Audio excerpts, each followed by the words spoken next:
Welcome back to today's Explainer. I am absolutely thrilled to get into this one with you, because we're doing something pretty fascinating today. We're taking Niccolo Machiavelli's infamous 16th century political doctrines from The Prince and translating them directly into a modern corporate playbook. If you want to understand the absolute ultimate mechanics of executive stability, you are in the exact right place. We're going to decode how Renaissance statecraft perfectly mirrors today's boardroom dynamics. It's like a giant puzzle, and the pieces fit perfectly. So, let's kick things off with a really high-stakes question. Why do so many new executives just fail? Imagine you're a newly minted CEO stepping into a boardroom for the first time, or maybe a director taking over a well-established team.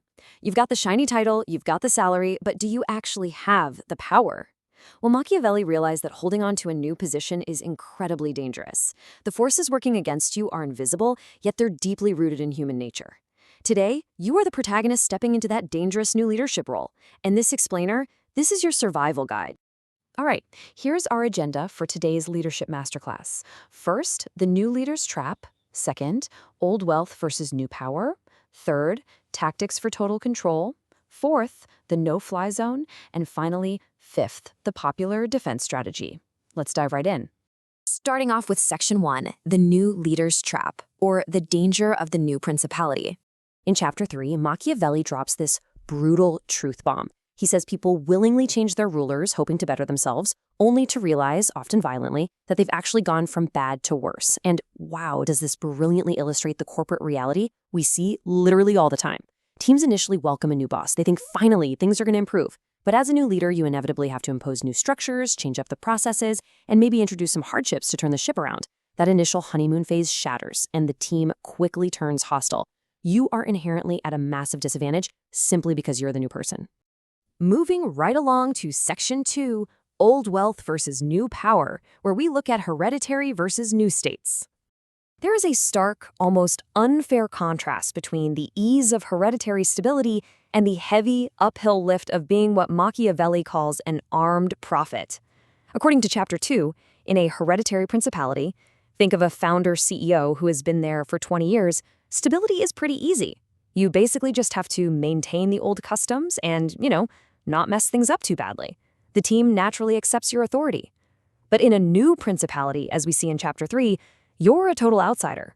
To establish control, you are literally forced to offend the very people who welcomed you by upending their routines. You don't have the luxury of momentum. You have to generate all of it yourself. Okay, Section 3, Tactics for Total Control. How do we actually consolidate power? This is where it gets kind of fun, seeing how we can translate brutal 16th century warfare directly into sanitized corporate jargon. Chapter 5 advises that to control a state accustomed to its own rules, you must extinguish the former lord's family. Now, obviously, HR heavily frowns upon literal extinction, so in our corporate explainer, that translates to restructuring the executive board, meaning removing the old guard who are blindly loyal to your predecessor. Machiavelli also tells you to go and reside there in person. In a corporate sense, this means you can't lead from an ivory tower. You've got to get right in the trenches and actively manage the transition so you can spot disorders the second they spring up. Finally, sending colonies? That just means promoting your own trusted loyalists to key positions to secure your flanks. But hold on, because Chapter 6 comes with a massive warning label about innovation. There is nothing more perilous than introducing a completely new order of things. If you're a CEO bringing in a massive new company direction, you absolutely must be prepared for extreme resistance. Why? Well, because the old guard, the ones who benefited from the old ways, will become your fierce enemies. And meanwhile, those who might actually benefit from your new ideas, they'll only be lukewarm defenders. It's just human nature to distrust new things until we experience them working. You cannot rely merely on persuasion here. You have to rely on your own unshakable resolve to push those changes through. Which brings us to the core of our explainer, Section 4, the no-fly zone, focusing heavily on Chapter 19. Here is the golden rule. A leader must avoid being hated or despised at all costs. Machiavelli argues that if an executive is highly esteemed and strictly avoids these two specific psychological traps, an internal mutiny or a hostile corporate conspiracy is practically impossible. You can be feared, for sure. You can be stern.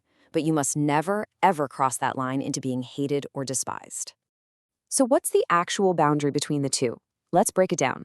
How do you become hated? By being rapacious. Back in Machiavelli's time, this meant seizing property. In our corporate world, you become hated by stealing your team's resources, unjustly slashing their hard-earned budgets, or, the worst offense, stealing credit for their hard work. On the flip side, how do you become despised? By being fickle, frivolous, and irresolute. If you are a leader who changes the company's North Star every 5 minutes, your team will despise your total lack of direction. They will see you as weak, wishy-washy, and completely unpredictable. So, keep this playful little pro tip in your back pocket. Do not be the office gossip. Actually, scratch that. Just don't be an indecisive manager who sways with every passing breeze either. Instead, you need to project the unshakable stability of a brick wall. When your team knows exactly where you stand and they see that your decisions are absolute and resolute, you build a literal fortress of esteem that totally neutralizes any chance of corporate backstabbing. Let's wrap this all up with Section 5, the popular defense strategy. Let's build that modern playbook. It all comes down to what we call the popular defense. Machiavelli explicitly teaches us that your absolute best defense against conspiracies isn't paranoia, it isn't building a physical fortress or micromanaging everyone forever. It's earning the unwavering satisfaction of your staff. If your people are satisfied and they deeply trust your resolve, the oxygen for an internal coup or a hostile takeover completely vanishes. Your people become your fortress. So how do we actually achieve this popular defense during a messy transition? I've got 3 actionable steps you can start using immediately. Number 1, set a firm North Star and stick to it so you are never viewed as fickle. Number 2, protect your team's resources and credit with everything you have, ensuring you're never viewed as rapacious or greedy. And number 3, project absolute resolve in a crisis. Show them that brick wall. When you adopt these specific behaviors, making your decisions firmly and publicly, refusing to stoop to petty office politics, and consistently rewarding loyalty without draining company resources, you are literally demonstrating the exact executive stability required by Chapter 19. This ensures your team never despises you. Instead, they'll look to you as a beacon of totally reliable leadership. I'm going to leave you with this final provocative thought to chew on about your own executive presence. Take a hard look at your daily actions. Are they building an impenetrable fortress of esteem, or are you unwittingly wandering straight into the no-fly zone of being hated and despised?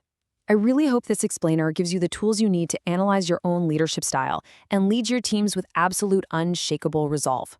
Thanks for joining me today. Keep learning, keep analyzing, and stay focused out there.